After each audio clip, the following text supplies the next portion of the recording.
आज मैं आपके सामने एक ऐसा श्लोक बोलने जा रही हूँ जिसे आमतौर पर हम आरती समाप्त होने के पश्चात बोलते हैं। इसे शिव स्तुति भी कहा जाता है, साथ ही इसे शिव ध्यान योग भी कहा जाता है। कहीं कहीं पर इसे शिव यजुर मंत्र के नाम से भी जाना जाता है। तो चलिए करते हैं इस श्लोक का वाचन, जानते हैं इसका अर्थ और इससे जुड़ी हुई कई महत्वपूर्ण बातें।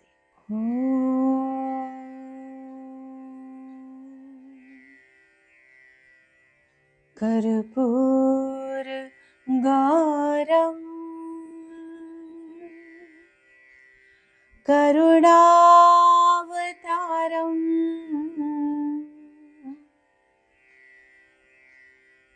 संसार सारम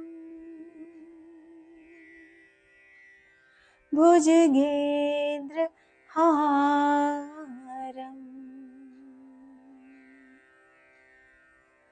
सदा वसन्तं हृदयारविन्दे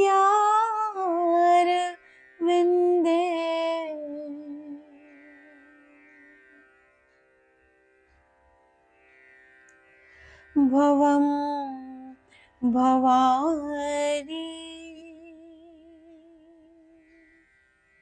सहितं नमामि। कर्पूर गौरम, कपूर जो हम पूजा में इस्तेमाल करते हैं एकदम सफेद होता है। कर्पूर गौरम का मतलब है जो कपूर की तरह श्वेत है। भगवान शिव ने अपने शरीर पर भस्म रमा रखी है। करुणावतारम, हम सभी जानते हैं भगवान शिव को भोलेनाथ भी कहा जाता है।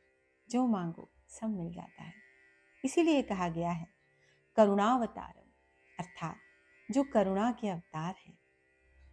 संसार सारम, इस संसार का सार तो एक ही है और वो है शिव।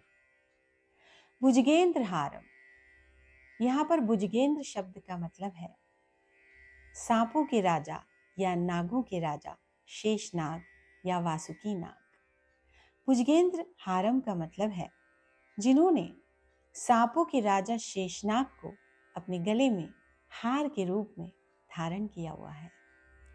सदा वसंतम हृदयार विंदे, हृदयार विंदे शब्द दो शब्दों के संयोजन से बना है, हृदय और अरविंद।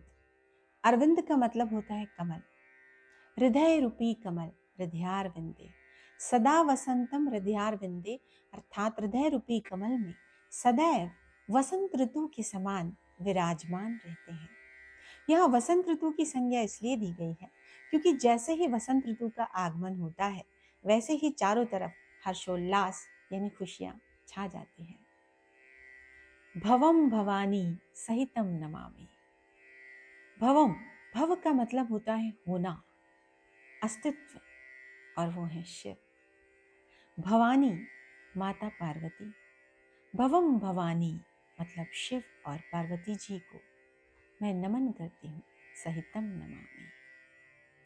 जो कपूर की तरह श्वेत है, जो करुणा के अवतार हैं, जो इस संसार का सार है, जिन्होंने अपने गले में नागों के राजा भुजगेंद्र को हार के रूप में पहना हुआ है, जो भक्त के हृदय रूपी कमल में माता पार्वती के साथ सदैव वसंत ऋतु की भांति निवास करते हैं, ऐसे शिव पार्वती को मैं नमन करती हूँ, मैं नमन करती हूँ। जैसा कि मैंने आपको शुरुआत में बताया था, इसे शिव यजुर मंत्र भी कहा जाता है। हमारे 4 वेद हैं जिसमें से एक है यजुर्वेद। यजुर्वेद में भी इस श्लोक का उल्लेख मिलता है, इसीलिए इसे शिव यजुर मंत्र भी कहा जाता है।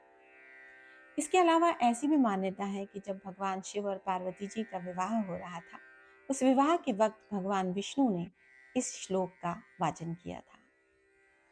हम सभी जानते हैं धार्मिक स्तुतियों का वाचन करने से कई प्रकार के लाभ प्राप्त होते हैं। आरती के पश्चात इस शिव स्तुति का वाचन करने से सबसे पहले मानसिक शांति मिलती है। दूसरी बात अगर मैं कहूँ तो हमारी एकाग्रता बढ़ती है, अर्थात हमारा फोकस बढ़ता है। तीसरी चीज़, हम नकारात्मकता से सकारात्मकता की ओर अग्रसर होते हैं। चौथी और बहुत महत्वपूर्ण बात, जीवन में ऐसा नहीं है कि चुनौतियां खत्म हो जाती हैं, पर चुनौतियों का सामना करने की शक्ति बढ़ जाती है। साथ ही यह श्लोक भक्त और भगवान के बीच के संबंध को दर्शाता है। इसका तात्पर्य है कि भगवान शिव किसी मंदिर तक सीमित नहीं है, वे तो भक्त के हृदय रूपी कमल में सदैव निवास करते हैं।